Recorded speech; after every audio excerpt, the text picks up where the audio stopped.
السلام علیکم ورحمۃ اللہ وبرکاتہ۔ محترم سامعین و ناظرین، امید ہے آپ خیریت سے ہوں گے۔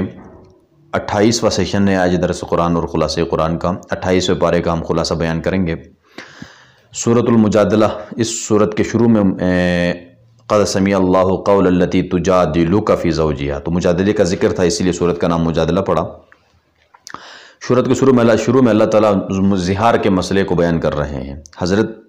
اوس بن ثابت رضی اللہ تعالیٰ عنہ نے اپنی بیوی خولہ بنت ثعلبہ سے زہار کیا تھا۔ زہار کا مطلب ہوتا ہے کہ شوہر اپنی بیوی سے کہا کہ تو مجھ پر میری ماں کی پشت کی طرح یا ماں کی طرح ہے۔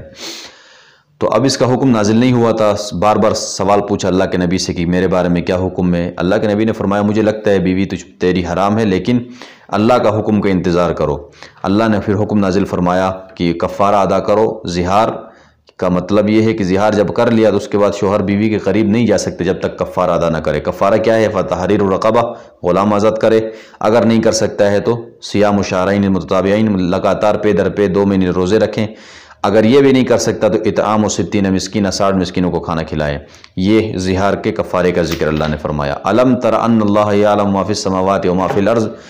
ما یکون من نجوى ثلاثة الا هو رابعهم ولا خمسة الا هو سادسهم۔ یہاں پر یہ ہے کہ مشرکین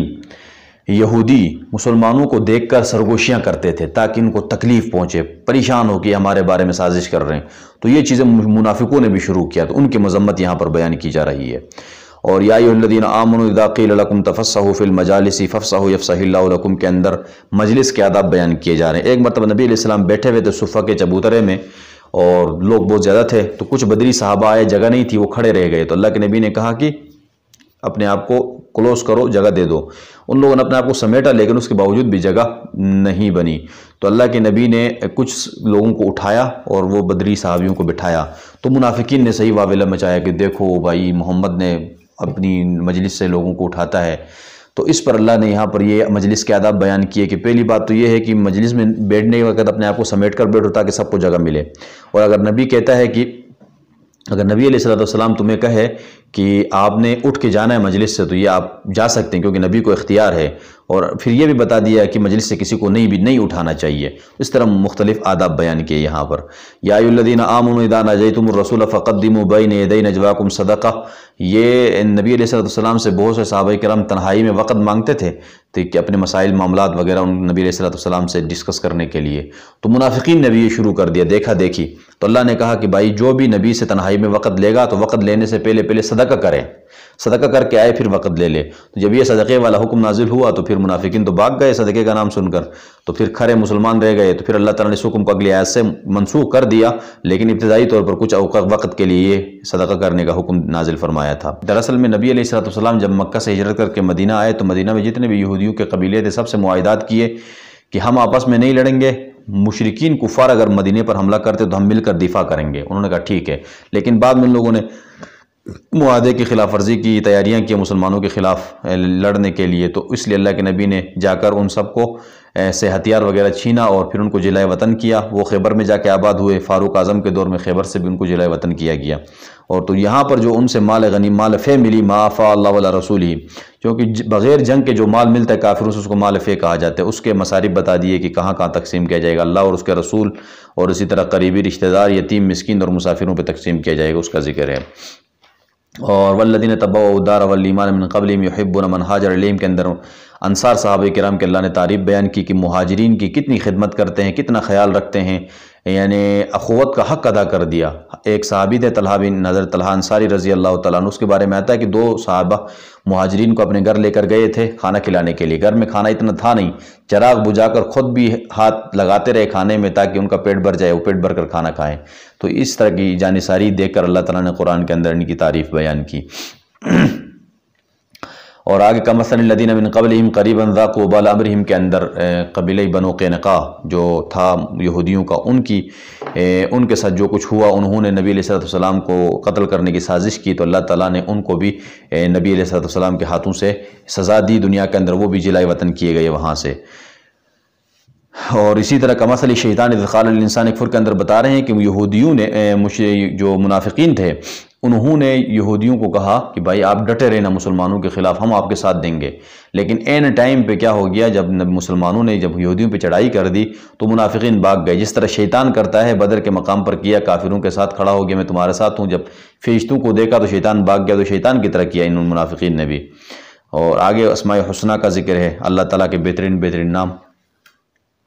سورۃ الممتحنہ، ممتحنہ یہ اس کے اندر امتحان کا ذکر ہے، جو مکہ سے آنے والی ہجرت کر کے عورتیں، ان کی امتحان لینے کا تذکرہ ہے، اس لیے سورت کا نام ممتحنہ پڑا۔ اللہ تعالیٰ فرما رہے ہیں، اے ایمان والو لا تتخذوا عدوی وعدوکم اولیاء تلقون الیہم بالمودہ، میرے اور اپنے دشمن سے دوستی کا دم مت بھرو، ان کو اپنی خبریں مت پہنچاؤ۔ دراصل میں جب صلح حدیبیہ کے موقع پر صلح ہو گئی، یہ شرط طے پایا کہ وہاں سے مکہ سے جو بھی کوئی مسلمان بن کے واپس آئے گا مدینہ تو وہ واپس کیا جائے گا، اور جو یہاں سے مدینہ سے کافر بن کے چلا گیا مکہ تو اس کو واپس نہیں کیا جائے گا، یہ معاہدہ تو ہوا۔ تو وہاں سے ایک عورت آئی تھی کسی کام سے مدینہ، تو اس عورت کے ذریعے سے ایک صحابی تھے حاتب بن ابی بلتہ، اس کا گھرانہ پورا مشرکوں کے قبضے میں تھا وہاں پر مکہ میں، تو اس نے ایک کیا خط لکھا، نبی علیہ السلام یہاں سے کفار کے خلاف لڑنے کے لیے تیاری کر رہے تھے، تو اس نے خط میں لکھا کہ نبی علیہ السلام آپ پر چڑھائی کرنے کے لیے آ رہے ہیں، یہ خبر اس نے پہنچائی اس عورت کے ذریعے سے۔ تو اللہ تعالیٰ نے یہاں پر بتا دیا، اس نے اس لیے پہنچائی تھی کہ تاکہ ان کا گھرانہ وہاں محفوظ رہے، لوگ اس کی مشرکین ان کے ساتھ ہمدردی کرے کہ دیکھو ہمیں اس نے خبر پہنچا دی ہے، لیکن اللہ نے یہاں پر تنبیہ فرمائی کہ اس طرح کی مشرکین کے ساتھ دم مت بھرو اور نبی کے راز افشا مت کرو۔ اور پھر آگے ابراہیم علیہ السلام کا واقعہ وہ بیان کیا کہ ابراہیم علیہ السلام کو دیکھیں نا، گھرانہ پورا بت پرستی میں ہے، لیکن آپ نے گھرانے کو نہیں دیکھا بلکہ اللہ کی توحید کی دعوت دیتے رہے، ان سے علیحدگی اختیار کی، تو یہ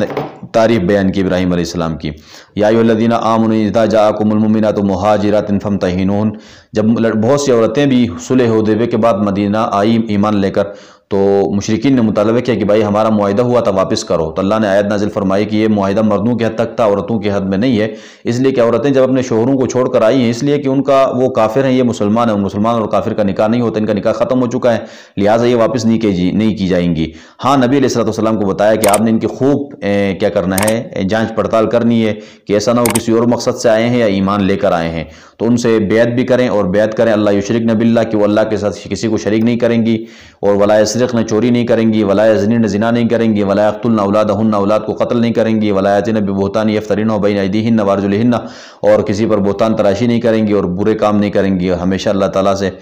مغفرت طلب کرتی رہیں گی۔ ان تمام چیزوں پر اللہ کے نبی نے بیعت لی ہے۔ سورۃ الصف یہاں پر مجاہدین کا تذکرہ ہے جو سب بستہ کھڑے ہوتے ہیں، اس لیے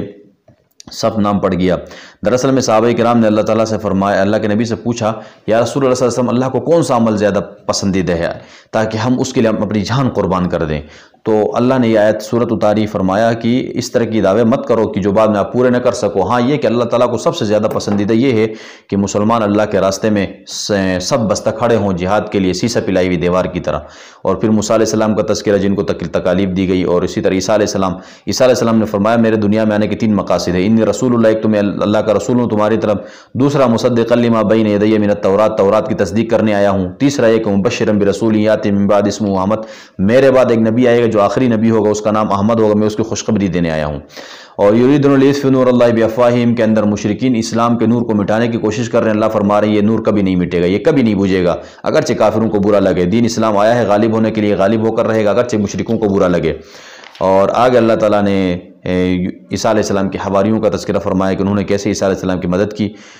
سورۃ الجمعہ، اس کے اندر جمعے کے احکام بیان کیے گئے اس لیے سورت کا نام جمعہ پڑا۔ شروع میں سورت میں فرما رہے ہیں هو الذی بعث فی الامیین رسولا منہم یتلو علیہم آیاتہ ویزکیہم ویعلمہم الکتاب والحکمہ، نبی علیہ السلام کے بعثت کے مقاصد میں سے یہ ہے کہ وہ تمہیں قرآن کی تلاوت کر کے سنائے، ویزکیہم تمہارے اندر نفس کی تزکیہ کرے، پاکیزہ کرے تمہارے نفسوں کو، ویعلمہم الکتاب قرآن کی تعلیم دے، والحکمہ اور سنت کی تعلیم دے، یہ نبی علیہ السلام کے فرائض منصبی میں سے ہے۔ مثل الذین حملوا التوراۃ کے اندر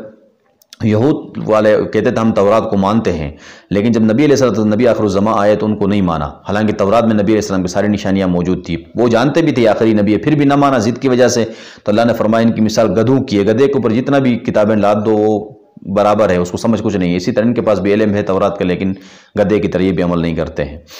یا ایھا الذین آمنوا اذا نودی للصلاۃ من یوم الجمعۃ سے اللہ تعالیٰ فرما رہے ہیں کہ جمعے کے لیے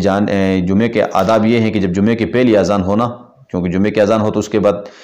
آپ نے خرید و فروخت اور دیگر دنیاوی کام چھوڑنے ہیں، بس نماز کی تیاری کرنی ہے اور اللہ کی طرف فاسعوا الی ذکر اللہ، اللہ کے ذکر کی طرف دوڑنا ہے۔ سورۃ المنافقون، اس صورت کے اندر منافقین کا تذکرہ ہے، اس لیے صورت کا نام منافقون پڑا۔ اذا جاءک المنافقون قالوا نشهد انک لرسول اللہ، منافقین کی یہ حالت تھی کہ نبی علیہ السلام کے مجلس میں آتے کہتے ہم گواہی دیتے ہیں آپ اللہ کے رسول ہیں، اور اللہ کی قسم آپ اللہ کے رسول ہیں۔ تو اللہ فرما رہے ہیں کہ واللہ یشهد ان المنافقین لکاذبون، اے پیغمبر اللہ تعالیٰ گواہی دیتا ہے کہ یہ منافق جھوٹ بول رہے ہیں، آپ کے سامنے صرف زبان سے کہہ رہے ہیں، دل سے یہ مانتے نہیں ہیں آپ کو، تو ان کا تذکرہ فرمایا۔ اور اسی طرح آگے یقولون لئن رجعنا الی المدینہ لیخرجن الاعز منها الاذل، اور منافقین کا تذکرہ کہ مسلمانوں کو انہوں نے ذلیل کہا، ایک موقع پر کہا کہ عبداللہ بن ابی نے کہا ہم مدینہ جا کر ان ذلیلوں کو ہم عزت والے نکالیں گے، تو اللہ نے فرمایا عزت بھی اللہ کی ہے، رسول کی ہے، مومنین کی ہے، منافقوں کو اس کا پتہ ہی نہیں ہے۔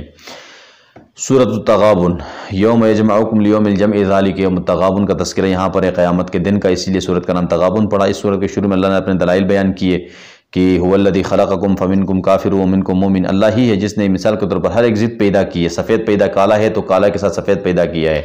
اور اسی طرح اللہ تعالیٰ نے ایمان والا پیدا کیا تو کافر بھی پیدا کیا ہے، روشنی کے ساتھ اندھیرا پیدا کیا ہے۔ یہ ساری چیزیں دلائل اللہ بیان کر رہے ہیں۔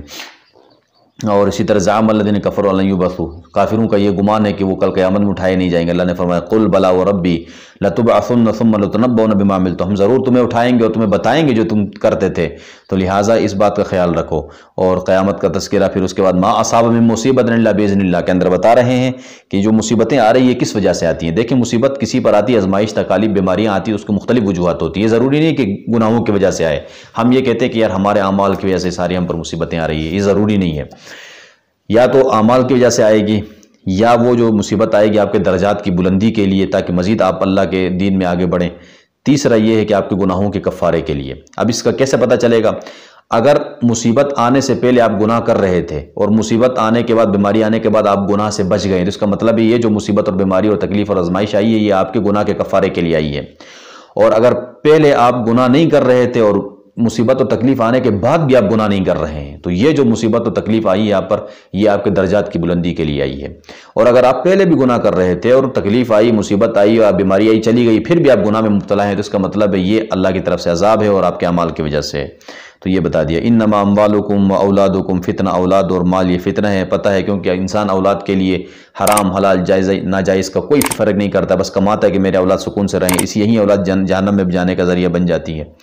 سورۃ الطلاق کے اندر طلاق کے مسائل بیان کیے ہیں کہ کس طرح طلاق دینے چاہیے۔ پہلی بات تو یہ کہ طلاق کی نوبت آنی نہیں چاہیے، ہر حد امکان کوشش کی جائے اگر طلاق دے تو ایسے طہور میں دی جائے جس میں بیوی کے ساتھ آپ نے ملاپ نہ کیا ہو، جماع نہ کیا ہو، تاکہ ان کی عدت لمبی نہ ہو جائے، کیونکہ عدت اس نے شوہر کے گھر میں گزارنی ہے۔ اور ایک طلاق رجعی دیں، کیونکہ جس غلط فہمی کی وجہ سے طلاق دی ہے ہو سکتا ہے کہ عدت کے اندر غلط فہمی میاں بیوی میں دور ہو جائے، پھر رجوع کریں، تو اس لیے راستہ ہونا چاہیے۔ اس طرح ایک ساتھ 3 طلاقیں دینا صحیح نہیں ہے، لہٰذا دیے تو ہو جائیں گی لیکن دینے نہیں چاہیے، یہ بتا دیا۔ واللہ یئسن من المحیض، اور جو عورتیں مایوس ہیں حیض سے، مطلب چھوٹی ہونے کی وجہ سے حیض نہیں آ رہے، زیادہ عمر کم ہونے کی وجہ سے یا زیادہ بوڑھی ہونے کی وجہ سے حیض نہیں آتا ہے، ان کو اگر طلاق ہو جائے ان کی کتنی عدت ہے بتا دیا، ان کی عدت 3 مہینے ہے، اور جن کے پیٹ میں بچے ہیں ان کی عدت وضع حمل ہے۔ اور اسی طرح اللہ تعالیٰ نے فرمایا جو اللہ کے راستے میں اللہ سے ڈرتا ہے اس کے اللہ نے انعامات بتا دیے، وَمَن يَتَّقِ اللَّهَ يَجْعَل لَّهُ مَخْرَجًا، ایک تو یہ کہ جو اللہ سے ڈرے گا اللہ اس کے لیے راستے نکالیں گے، دوسرا وَيَرْزُقْهُ مِنْ حَيْثُ لَا يَحْتَسِبُ، جہاں سے گمان نہیں ہے وہاں سے اللہ رزق عطا کریں گے، اور اسی طرح وَمَن يَتَّقِ اللَّهَ يَجْعَل لَّهُ مِنْ أَمْرِهِ يُسْرًا، ہر معاملے کو اللہ آسان کریں گے، اور اسی طرح وَمَن يَتَّقِ اللَّهَ يُكَفِّرْ عَنْهُ سَيِّئَاتِهِ، گناہوں کا اللہ کفارہ کریں گے، وَيُعْظِمْ لَهُ أَجْرًا، بڑا اجر عطا کریں گے۔ یہ اللہ سے ڈرنے کا، اللہ کے ڈر اپنے دل میں رکھنے والوں کے لیے انعامات اللہ بتا رہے ہیں۔ سورۃ التحریم، اس سورت کے اندر شروع میں یہ بتایا کہ نبی علیہ السلام کا یہ معمول تھا کہ عصر کی نماز کے بعد ازواج مطہرات کے گھروں میں، حجروں میں سب کے پاس کچھ نہ کچھ وقت لگاتے تھے، تو آپ حضرت زینب بنت جحش رضی اللہ عنہا کے گھر گئے، وہاں شہد پیا، اماں عائشہ اور اماں حفصہ کے گھر آئے تو انہوں نے کہا کہ آپ سے مغافیر کی بو آ رہی ہے، تو اللہ کے نبی نے کہا کہ میں نے تو زینب کے پاس شہد پیا تھا، تو شاید یہ شہد کی مکھیوں نے کہاں سے مغافیر اٹھا کے شہد بنایا ہے، تو اللہ کی قسم میں قسم کھاتا ہوں آئندہ کے لیے میں شہد استعمال نہیں کروں گا، یعنی حلال چیز تھی اس کو حرام کیا اپنے اوپر، تو اللہ نے اپنے نبی کو بتایا یا ایھا النبی لما تحرم ما احل اللہ لک تبتغی مرضات ازواجک، اے پیغمبر جو چیز اللہ نے حلال کی اس کو آپ حرام کیوں کر رہے ہیں اپنی گھر والوں کی رضامندی کی خاطر، تو اللہ کے نبی نے پھر کفارہ ادا کیا اور بعد میں یعنی یہ جو قسم تھی اس سے کفارہ ادا کر دیا، اور آگے فرما رہے ہیں یا ایھا الذین آمنوا قوا انفسکم واہلیکم نارا، کہ لوگوں اپنے آپ کو بھی جہنم سے بچاؤ، ایمان والوں اپنے گھر والوں کو بھی۔